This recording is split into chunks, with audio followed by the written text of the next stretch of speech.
Narito na nga ang ating latest update tungkol mismo kay Donnie Pangilinan at Bel Mariano, kung saan nga talaga sa interview ni Gretchen Pulido ay sinabi nga rin niya dito nagsobrang araw ang suportang binibigay ng pamilya ng Don Bell.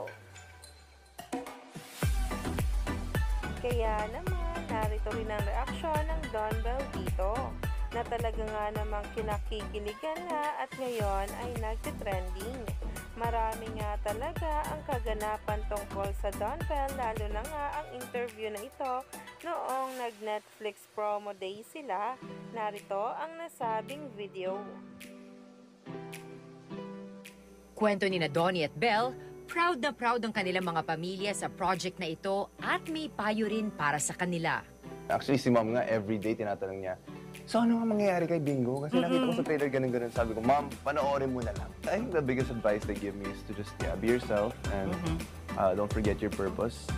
And as long as you're having fun and you love what you do, and that's what matters. Remember kung saan ka nang galing. Remember why you started. Always be grateful. May action, may comedy, may... Mas excited nga talaga sila sa upcoming teleserye ng Don Bell na Can't Buy Me Love. Kaya naman, stay tuned lang tayo for more updates tungkol sa kanilang dalawa na umani na nga ng samot-saring komento sa social media.